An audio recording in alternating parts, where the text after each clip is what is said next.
Hello guys, this is Mona Raghuvanshi. Biology in Hindi में आपका स्वागत है। आज का जो हमारा टॉपिक है वो है प्लाज्मोडियम वाइवेक्स का जीवन चक्र, है ना। ये जो टॉपिक है वो एग्जाम के पॉइंट ऑफ व्यू से बहुत ज़्यादा इम्पोर्टेंट है, क्योंकि जीवन चक्र अक्सर एग्जाम में पूछ लिया जाता है और इसी के साथ बहुत सारे बहुविकल्पी प्रश्न भी इसमें बनते हैं। तो इस वीडियो को एटलीस्ट आप 2 से 3 बार देखेंगे, तब जाके आपको ये साइकिल बहुत अच्छे से क्लियर हो जाएगा। और उसके बाद भी अगर आपको कोई प्रॉब्लम आती है तो प्लीज़ कमेंट बॉक्स में कमेंट करें। चलिए स्टार्ट करते हैं प्लाज्मोडियम वाइवेक्स का जीवन चक्र। देखिए, प्लाज्मोडियम वाइवेक्स क्या होता है, पहले तो हम ये देखें कि प्लाज्मोडियम वाइवेक्स कहाँ पाया जाता है। तो ये तो आपको मालूम है कि ये जो जीवन चक्र पढ़ रहे हैं ये कहीं ना कहीं मलेरिया से रिलेटेड है, कि प्लाज्मोडियम वाइवेक्स कुछ ऐसी चीज़ है जो क्या करती है, मलेरिया कॉज करती है। तो ध्यान दीजिए, जब मच्छर आपको किसी मनुष्य की बॉडी को काटता है तो कभी भी वो मच्छर तो उस बॉडी के अंदर एंटर नहीं होता है। मच्छर के बॉडी के अंदर कुछ ऐसे पदार्थ होते हैं जो कि क्या करते हैं, मलेरिया को उत्पन्न करते हैं। तो मच्छर की बॉडी के अंदर, मच्छर के शरीर के अंदर जो पदार्थ पाया जाता है वो प्लाज्मोडियम वाइवेक्स होता है, जो कि क्या उत्पन्न करता है, मलेरिया उत्पन्न करता है। तो प्लाज्मोडियम वाइवेक्स एक परजीवी है। परजीवी जो होता है, जो दूसरे शरीर में, जीवित शरीर में रहकर अपना जीवन यापन करता है, उसे क्या कहेंगे, आप परजीवी कहेंगे। तो प्लाज्मोडियम वाइवेक्स एक परजीवी है जो कि कहाँ मिलता है, मच्छर के शरीर के अंदर पाया जाता है और जो क्या उत्पन्न करता है, मलेरिया को उत्पन्न करता है। तो यहाँ पर हम पढ़ने वाले प्लाज्मोडियम वाइवेक्स का जीवन चक्र। अब ध्यान दीजिए, जीवन चक्र का क्या मतलब होता है। देखिए, जीवन चक्र की अगर हम बात करें तो जैसे अगर हम राम जी की जीवन चक्र की बात करें तो जीवन चक्र में हम ये देखेंगे कि राम जी कैसे छोटे से बड़े हुए, किन किन स्थानों पर गए और कहाँ कहाँ उन्होंने क्या क्या कार्य किए। तो ये चीज क्या कहलाती है, जीवन की, किसी भी जीव का उसने जीवन में क्या क्या चीजें सही, कैसे वो छोटे से बड़ा हुआ, ये सारी साइकिल जो होगी वो क्या कहलाएगा, जीवन चक्र। तो सेम वही चीज हम यहाँ भी लागू करेंगे कि जो प्लाज्मोडियम वाइवेक्स है वो मनुष्य की बॉडी में एंटर करता है, क्योंकि जब मच्छर काटता है तो मच्छर की बॉडी से प्लाज्मोडियम वाइवेक्स निकलकर कहाँ चला जाता है, मनुष्य के रक्त में चला जाता है। तो मनुष्य की बॉडी में कैसे कैसे वो कहाँ कहाँ जाता है, कैसे कैसे वो वृद्धि करता है, कैसे वो छोटे से बड़ा होता है, कैसे मलेरिया फैलाता है, ये सारी घटनाएं क्या कहलाएंगी, प्लाज्मोडियम वाइवेक्स का जीवन चक्र। अच्छा, जो प्लाज्मोडियम वाइवेक्स का जीवन चक्र होता है वो 2 बॉडी में कंप्लीट होता है, 2 शरीर में। आधा जो इसकी वृद्धि होती है वो मनुष्य में होती है और आधी वृद्धि इसकी मच्छर की, जो जिसके अंदर मलेरिया फैलाने वाली योग्यता नहीं होती, एकदम फ्रेश मच्छर, आधी साइकिल उसमें पूरी होती है।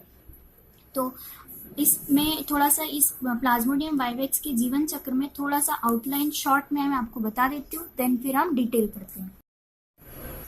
चलिए स्टार्ट करते हैं। देखिए, जब मच्छर दूसरे मानव को काटते हैं, दूसरा अभी आपको थोड़ा लेट समझ में आएगा, जब साइकिल पूरी हो जाएगी तो ऑटोमेटिक आपको समझ में आएगा कि ये दूसरा क्यों लिखा है।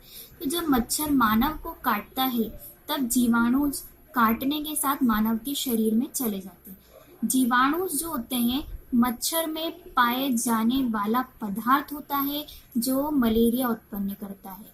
अच्छा, अब अभी मैंने बताया था कि प्लाज्मोडियम होता है, तो जीवाणु जो होता है वो प्लाज्मोडियम की एक संक्रमित अवस्था होती है। जीवाणु क्या होता है, प्लाज्मोडियम की एक संक्रमित अवस्था होती है जो मच्छरों के अंदर पाई जाती है। और जब मच्छर किसी मानव को काटता है तो मच्छर के काटने से मच्छर के मुख द्वारा ये जीवाणु मानव के रक्त में प्रवेश कर जाते हैं। क्लियर? चलिए, तो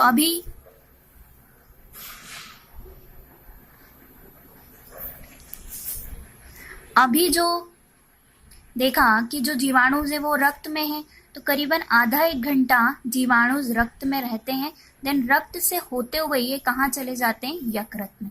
यकृत में क्यों जाते हैं, क्योंकि जीवाणु जो होते हैं उनको अपनी वृद्धि करने के लिए बहुत सारा भोजन चाहिए होता है और जो यकृत होता है ये भोजन का संग्रहण करता है, ग्लूकोज, ग्लाइकोजन यहाँ पर संग्रहित रहता है। तो जीवाणु रक्त के द्वारा ट्रैवल करते हुए यकृत में जाते हैं। यकृत में ये जाकर अलैंगिक प्रजनन करते हैं। कौन सा प्रजनन? अलैंगिक प्रजनन। क्वेश्चन आता है कि जो जीवाणुज होते हैं वो यकृत में कौन सा प्रजनन करते हैं? अलैंगिक प्रजनन करते हैं, है ना। तो ये अलैंगिक प्रजनन 2 बार होगा, आगे आप देखेंगे। और अलैंगिक प्रजनन के द्वारा ये विभाजित होते हैं और बहुत सारे क्रिप्टोमीरोजॉइड्स का निर्माण करते हैं।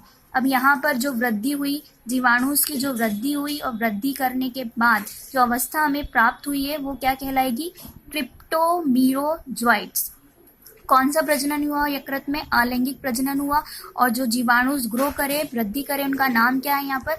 क्रिप्टोमीरोजॉइड्स। देन यकृत से के बाद अब क्या होता है? जीवाणुस का यहाँ नंबर बहुत ज्यादा बढ़ जाता है ना, बहुत ज्यादा संख्या में ये ग्रो कर जाते हैं, करीबन 1000 के आसपास ही यहाँ पर वृद्धि कर जाते हैं। तो जिससे क्या होता है? यकृत की दीवार पर दाग क्रिएट होता है और यकृत की दीवार जो होती है फट जाती है, जिससे ये सारे क्रिप्टोमीरोजॉइड्स क्या होते हैं? बाहर निकल जाते हैं।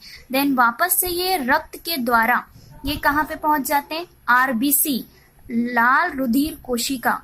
और लाल रुधिर कोशिका में भी ये क्या करते हैं? अलैंगिक प्रजनन करते हैं, जिससे यहाँ पर भी इनकी संख्या क्या होती है? बढ़ जाती है ना। तो यकृत से अब जो सेकेंड घर है वो कौन है? यहाँ पर आरबीसी है। और ये साइकिल कहाँ पर, ये चक्र कहाँ पर चल रहा है? मनुष्य के शरीर के अंदर चल रहा है। देन इसके बाद आरबीसी में भी इनका नंबर क्या होता है? बढ़ जाता है।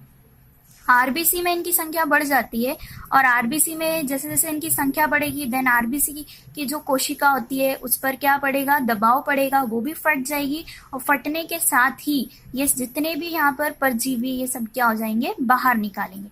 तो देखिए यहाँ पर ये जो दिख रहा है डायग्राम में, आरबीसी की साइकिल दिखाया गया है और ये जो ब्लू रंग में दिखाया है जैसे परजीवी का विमोचन, मतलब जो आप ये जो जीवाणुस था ये वृद्धि करा और साथ में बहुत सारे नंबर में बढ़ गया है और परजीवी क्या हो रहे हैं? यहाँ से बाहर निकल रहे हैं। अच्छा, परजीवी के विमोचन के साथ ही यहाँ पर इस आरबीसी के फटने से कुछ जहरीला पदार्थ भी बनता है ना। जब आरबीसी फटती है तो परजीवी जो होते हैं वो तो बाहर निकलते ही निकलते हैं, लेकिन उसके साथ ही कुछ दूसरा पदार्थ होता है जो कि प्रकृति में जहरीला होता है, जिसे हम क्या कहते हैं? हीमोजॉइन कहते हैं। हीमोजॉइन भी यहाँ पर निकलता है। अच्छा, मलेरिया में आपने सुना होगा कि ठंड बुखार जो आया बहुत ज्यादा ठंड के साथ आता है, कपकपी लगती है। तो जैसे जैसे ये जहरीला पदार्थ बनता जाता है, हीमोजॉइन यहाँ से निकलता है, विमोचित होता जाता है, वैसे वैसे मलेरिया में जो ठंड लग के बुखार आता है वो प्रोसेस होती रहती है। अच्छा, क्वेश्चन ये अराइज होता है यहाँ पर कि भैया यहाँ तो समझ में आ रहा है कि ये स्पोरोजॉइड्स, बट ये स्पोरोजॉइड जीवाणुज को इंग्लिश में बोलते हैं स्पोरोजॉइड कहते हैं। तो जो जीवाणुज है ये तो विमोचित हो रहे हैं, लेकिन साथ ही साथ ये हीमोजॉइन कहाँ से आ गया? तो ध्यान दीजिए, जो रक्त होता है, रक्त में क्या पाया जाता है? हीमोग्लोबिन पाया जाता है। सभी को मालूम है ना। तो हीमोग्लोबिन जो होता है उसके 2 पार्ट्स होते हैं। एक पार्ट होता है हिम और दूसरा पार्ट होता है ग्लोबिन। हिम जो होता है क्या होता है? एक प्रकार का आयरन होता है, आयरन मतलब लोहा। और ग्लोबिन जो होता है वो क्या होता है? प्रोटीन होता है। तो हिम तो बहुत मजबूत वाला पार्ट होता है। जब ये परजीवी इस रक्त में रहते हैं तो हीमोग्लोबिन को क्या करते हैं? तोड़ देते हैं। और जो हिम वाला पार्ट है ये तो बहुत ज्यादा मजबूत होने के कारण ये बहुत ज्यादा प्रभावित नहीं होता है। लेकिन जो ग्लोबिन वाला पार्ट होता है जो कि एक प्रोटीन होता है, उसको, इस प्रोटीन को ये परजीवी क्या करते हैं? खा जाते हैं, उसको निगल लेते हैं, है ना। तो यहाँ पर ग्लोबिन वाला पार्ट तो खत्म हो गया। अब ग्लोबिन और हिम अलग हो जाएंगे और हिम मजबूत जरूर है, लेकिन बार बार परजीवी इस पे क्या करते हैं? अटैक करते हैं, आक्रमण करते हैं, जिससे इस हिम की प्रकृति जो क्या हो जाती है? विकृत हो जाती है ना। हिम वाले पार्ट की प्रकृति कैसी हो जाती है? विकृत हो जाती है। और जो विकृत हिम होता है यही क्या बनाता है? आपका हीमोजॉइन बनाता है। क्लियर हुआ? हीमोजॉइन किससे बना? हिम से बना। हिम की प्रकृति जो हो गई है विकृत हो गई है और जिसके कारण किसका निर्माण हुआ? हीमोजॉइन का निर्माण हुआ। देन इसके बाद ये जो परजीवी होते हैं है ना। इस परजीवी यहाँ पर बने, बहुत सारे परजीवी बने। तो अब परजीवी क्या होते हैं, अभी यहाँ पर क्या है, छोटे छोटे से बच्चे हैं जो कि बड़े होंगे, ग्रो करेंगे। तो आरबीसी परजीवी का परिवर्धन, परिवर्धन का मतलब होता है छोटे से बड़े होना। तो यहाँ पर ये जो आरबीसी परजीवी बने हैं, ये बड़े होंगे, बड़े होने के बाद कुछ मादा युग्मक बनाएंगे, कुछ नर युग्मक बनाएंगे ना। युग्मक जनन मतलब क्या होता है, युग्मक बनने की प्रक्रिया को क्या कहेंगे हम, युग्मक जनन कहते हैं। तो कुछ बनाएंगे मादा युग्मक और कुछ बनाएंगे यहाँ पर नर युग्मक। चलिए, इतना क्लियर हुआ आपको। यहाँ पर क्या बन गया, मादा युग्मक और नर युग्मक।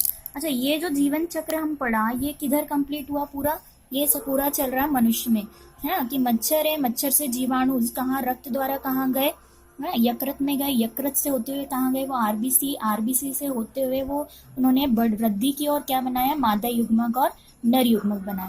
तो ये जो पूरी साइकिल आपको दिखाई दे रही है, ये कहाँ पर चल रही है, ये पूरी साइकिल चल रही है मनुष्य की बॉडी के अंदर, है ना। अब यहाँ से ये जो नर और मादा युग्मक यहाँ बने हैं, है ना, अब इनको नर तथा मादा युग्मक जो बने, इनको अब ग्रहण करेगा कौन, मच्छर। तो नर और मादा युग्मक कहाँ है, मनुष्य के रक्त में है। यहाँ से ये मनुष्य की बॉडी से अगर कोई फ्रेश मच्छर इस मनुष्य को काटता है, जिसमें क्या है, मादा तथा नर युग्मक हैं, तो जब ये मच्छर मनुष्य को काटेगा तो ये नर और मादा युग्मक कहाँ पे चले जाएंगे, मच्छर में चले जाएंगे। तो यहाँ से शुरू होता है जीवाणुज का जो प्लाज्मोडियम है वाइवेक्स, उसका दूसरा पार्ट यहाँ से स्टार्ट हो जाता है। मैंने आपको शुरुआत में ही बताया था कि प्लाज्मोडियम वाइवेक्स का जीवन चक्र 2 भागों में बटा है। आधा भाग उसका मनुष्य के रक्त में पूर्ण होता है और आधा भाग मच्छर में। तो ये मादा और नर युग्मक मनुष्य से कहाँ चले गए, मच्छर में चले गए। देन अब क्या होगा कि जब मच्छर रक्त आहार के साथ युग्मक जनकों को अंदर ले लेती है, युग्मक मतलब नर और मादा युग्मक को क्या कौन ले लेता है, मच्छर की बॉडी में चलेगा, है ना। अब यहाँ पर होगा क्या, ये मच्छर, है ना, मच्छर की बॉडी के अंदर चला गया नर तथा मादा युग्मक। तो निषेचन और परिवर्धन मच्छर के आमाशय में होता है, क्योंकि नर युग्मक भी है, मादा युग्मक भी है। तो यहाँ प्रक्रिया कौन सी हो जाएगी, निषेचन की, है ना। तो निषेचन होगा कहाँ पर, मच्छर की बॉडी में। और साथ ही साथ क्या भी होगा, परिवर्धन। परिवर्धन मतलब वो वृद्धि करेंगे, छोटे छोटे से नर युग्मक, एम्ब्रायो उससे थोड़ा सा बड़ा होगा साइज में। और ये पूरी प्रक्रिया कहाँ चलती है, मच्छर के आमाशय में चलती है। देन इसके बाद क्या होगा,